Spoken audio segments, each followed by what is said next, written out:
قاضی اعجاز مالکی نے، شیخ عبدالحق محدث دہلوی نے، دیگر بزرگ جو سیرت نگار گزرے انہوں نے لکھا ہے کہ نبی پاک صلی اللہ علیہ وسلم کے اندر 100 مردوں سے زیادہ طاقت تھی. 100 مردوں سے زیادہ طاقت. اب جو بات کہنے لگا ہوں، جو نتیجہ دینے لگا ہوں، اس پر خاص توجہ آپ فرمائیں گے. ذرا فکری طور پر، نظریاتی طور پر ایک چیز کو سمجھیے. ہم سمجھتے ہیں کہ جوان لڑکا ہے جی جو مرضی کرے، عمر ہے جی. آپ ذرا بات پر غور کیجئے گا کہ حضور صلی اللہ علیہ وسلم میں طاقت 100 مردوں سے زیادہ ہے اور حیا کواری لڑکیوں سے بھی زیادہ ہے. ذرا اس بات کا تقابلی جائزہ کیجئے گا کہ طاقت 100 مرد سے زیادہ ہے لیکن حیا کواری لڑکی سے بھی زیادہ ہے. اس کا معنی یہ ہوا کہ جس ٹہنی کو پھل زیادہ لگ جاتے ہیں وہ جھکا کرتی. تو حیا تو حسن ہے، حیا تو آپ کو پاک صاف کرے گا، حیا تو آپ کو نرالا کرے گا، انوکھا کرے گا. وہ ہمارے ایک دانشور ہیں، انہوں نے مضمون لکھا، کئی باتیں بڑی پسند آتی ہیں. وہ کہتے ہیں کہ میری اہلیہ، ان کو بھی کسی نے مس گائیڈ کر دیا تھا، حالانکہ اچھی خاتون ہے، کسی نے مس گائیڈ کر دیا. تو وہ بھی سماجی اور ویلفیئر، اور یہ خواتین کو شوق ہوتا نا بننے کا، تو وہ بھی سماج کے اندر اچھا مقام تلاش کرنے کے موڈ میں آ گئی. تو کہیں ایک دن جانا تھا تو بڑی بن سور کے میرے ساتھ وہ گاڑی میں بیٹھ گئی. تو میں گاڑی میں، عورتوں کو یہ بھی مسئلہ ہوتا ہے نا کہ ہماری تعریف کرو، تو کئی دفعہ بعد مردوں بیچاروں کو جھوٹ بولنا پڑتا ہے، تو زبردستی کراتی ہے نا جی.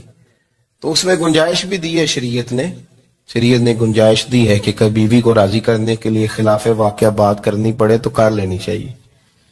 تو وہ کراتی بھی ہیں. 3 موقع پر خلاف واقعہ بات کرنے کی اجازت ہے. واقعے کے خلاف بھی آپ بات کر سکتے ہیں. جنگ کے موقع پر 2 لوگوں کو صلح کرانے کے لیے اور بیوی کو راضی کرنے کے لیے کر لیں کوئی ایسی بات، بے شک اپنی طبیعت پہ جبر کر کے کر لیں، گنجائش ہے، اجازت ہے. تو وہ کہتے ہیں جب وہ گاڑی میں میرے ساتھ بیٹھی بن سور کے، وہ تقاضا کرنے لگی کہ میں نے بڑے اچھے کپڑے پہنے ہیں پر آپ نے توجہ نہیں کرائی. وہ سیانا بندہ تھا، وہ چاہ رہا تھا کہ میری خاتون سمجھ جائے. وہ کہتے ہیں مجھے پتا تھا کہ بیچاری مس گائیڈ ہو گئی ہے، دل کی بڑی اچھی ہے، سیانی ہے، لیکن اس کو کچھ خواتین نے، کچھ لوگوں نے مل کے اس کو ذہن غلط کر دیا ہے کہ سماج میں نکلو، باہر جاؤ، کام کرو، فلاں کرو، اپنی مرضی سے جیو. تو میرے ساتھ گاڑی میں بیٹھی کہیں جانے کے لیے، تو مجھ سے کہنے لگی کہ آپ نے میری طرف توجہ ہی نہیں کی، آپ نے کوئی ذکر ہی نہیں کیا کہ میں کیسی لگ رہی ہوں. تو وہ کہتے ہیں میں نے اسے کہا کہ اگر تو ناراض نہ ہو تو پھر میں صحیح والی تعریف کر دوں. تو اس نے کہا کہ آپ کر دیں. تو کہتے ہیں میں نے درد سے اور خلوص سے اپنی بیوی سے کہا، خلوص کے ساتھ. میں نے کہا میں تو روز گھر ہوتا ہوں، روز شام کو گھر ہوتا ہوں، اگر تو میرے لیے تیار ہوتی تو میں تیری تعریف کرتا، لیکن آج تو باہر جانے کے لیے تیار ہوئی، تو پھر ان سے تعریف کی امید رکھ جن کے لیے تو نے تیاری کی ہے. میرے لیے تیاری کرتی تو میں تو ہر شام تیرے پاس ہوتا ہوں. کہتے ہو میرے لفظوں میں درد تھا تو وہ بھی رو پڑی اور کہنے لگی آپ گاڑی روک دیں، مجھے باہر جا کے کسی کو راضی نہیں کرنا، میں نے اسے راضی کرنا ہے جس کو رب کریم نے میرا شوہر بنایا ہے اور میرے لیے منتخب کیا ہے میرے ماں باپ کو. میں واپس لوٹتی ہوں. یہ ایک پہلو ہے سلگتا ہوا، اس کو سمجھا جائے. رسول کریم صلی اللہ علیہ وسلم عرب کی کواری لڑکیوں سے زیادہ حیا والے تھے. کواری لڑکیوں سے زیادہ حضور حیا فرمایا کرتے تھے. جب خانہ کعبہ کی مکہ شریف میں تعمیر ہو رہی تھی نا، اہل عرب اس کو تعمیر کر رہے تھے، تو